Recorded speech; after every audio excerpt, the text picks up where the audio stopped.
Episode 3, How Dare You Hit Me? Blake and Christina were surprised at Keith's tone. As far as they remembered, he'd always been a bit of a wallflower in the past, especially when he came across Blake.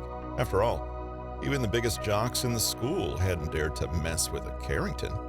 But now, Keith seemed to be a completely different man. His tone was indifferent, and his eyes showed a mysterious calm. Blake even noticed a flicker of disrespect in Keith's eyes, and it made his blood boil. He sneered. "I haven't seen you in more than 6 months. You sure have changed. You think you're some kind of hotshot now, just because you got a job shuffling papers at the precinct?" Blake snorted. "Well, let me tell you something, Sanderberg. Trash will always be trash. I could click my fingers and have you thrown out by the police like that.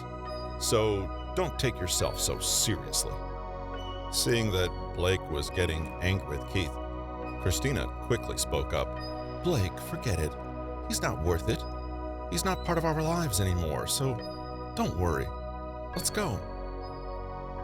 Her words quelled Blake's anger a little, but when he looked back, Keith was still watching him silently. Seeing Keith's unbothered expression, Blake said mockingly, "So, you're still a coward, huh?" Looking pleased with himself, he continued, "For Christina's sake, I'm not going to argue with a piece of crap like you. Just get the hell out of my way." Before Blake could say anything more, a crisp sound echoed through the garden. Keith had stepped forward and hit him. Blake tumbled to the ground, clutching his cheek, as Christina hovered beside him. They were both equally shocked. The gardens fell deadly silent. Keith looked at Blake innocently and said, "Oh, sorry. I heard a mosquito buzzing around my ear. It was really irritating. I couldn't help but slap him. Blake, are you all right?" Keith's calm expression and tone of indifferent superiority made it clear that Blake was nothing more than a mosquito in his eyes. "You dare to hit me?" Blake got a hold of himself and stood up, roaring in rage. "Where are my bodyguards? Where did they go? And all—" But before he could finish his sentence, another blow landed on his face. This time, Keith had hit him even harder. With a sickening crunch, Blake fell to the ground, his face half swollen. Keith looked down at him and sneered. "These mosquitoes are always so damn noisy in the summer. If this one makes any more noise, I'll have to shut it up for good." It was clearly a threat. Blake couldn't believe Keith's behavior. Meanwhile, Christina still stood there quietly, her hands covering her mouth and her eyes wide with disbelief. Just at that moment, 2 burly men came over. They appeared to be Blake's bodyguards, as they helped him get up, and one strode towards Keith and punched him. "Let's go," Keith said to himself. He realized that he still had 2 stones in his hand from when he was practicing his throwing skills earlier on. And he suddenly had an idea. His eyes lit up, and he launched the pebbles, one after the other, in the bodyguard's direction. The system's voice piped up, "Ding! Throwing proficiency still activated. Current hit rate is 100%. The announcement was followed by 2 muffled sounds as one of the stones hit a bodyguard right between the eyes, cracking his sunglasses in 2, and the other smacked into the second bodyguard's knee. One of the men staggered towards Keith. Keith was hesitant, but he knew it was the only chance he would get. He bravely took a step forward and punched the bodyguard right in the face. Although Keith's power had reached 10 points by now, this was still only an average score. That meant his punch wasn't that forceful, and it wasn't enough to knock the bodyguard out. The brawny man swayed on the spot for a second, groaning in pain. But with his dexterity at 11 points, Keith was faster than ever before. He swiftly kicked the bodyguard in the stomach, and the man finally crashed to the ground. What the? The other bodyguard was helping Blake off the ground, and his eyes opened wide as he stared at the scene. Before he could get up and react, he saw a foot coming toward his face. Smash! Keith's boot collided with the bodyguard's head, and he fell to the ground unconscious. All of this happened incredibly fast. It couldn't have taken more than 10 seconds. Blake was dumbfounded. His mouth hung open as he stared at the scene in horror. These bodyguards were the best in the business, and yet they'd been defeated so easily. Even Christina stared at Keith in utter shock. She realized that the current Keith was completely different from who he had been back in high school.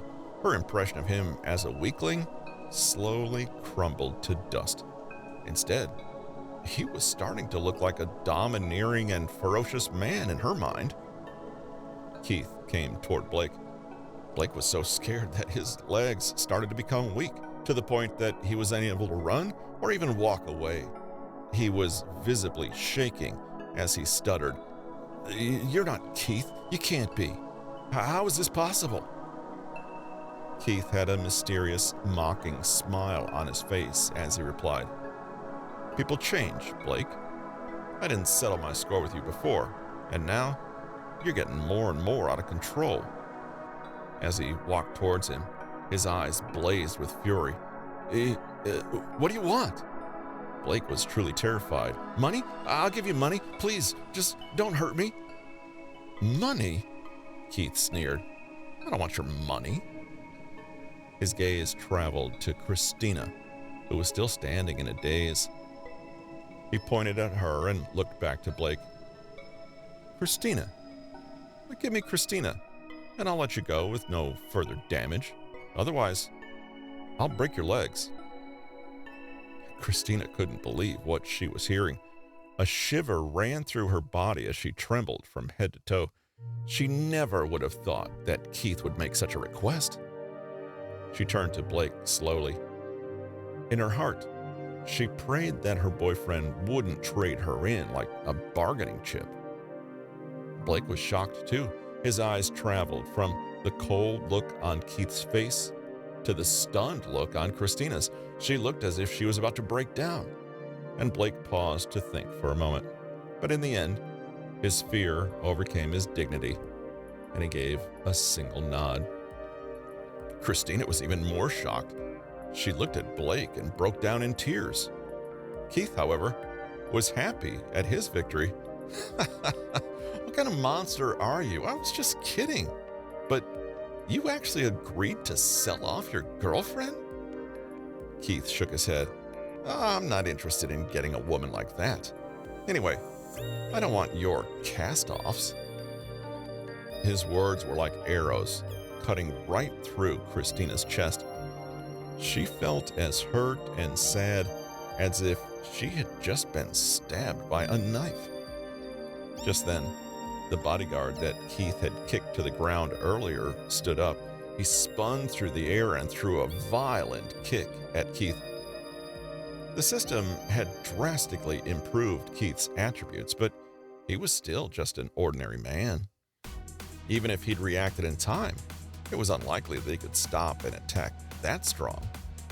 With a dull thud, Keith was thrown back against the trunk of a large red maple.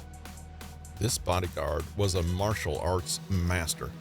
Even after getting beaten to the ground by Keith, he hadn't actually been knocked out. He had just been lying in wait, waiting for an opportunity to attack when no one was expecting it.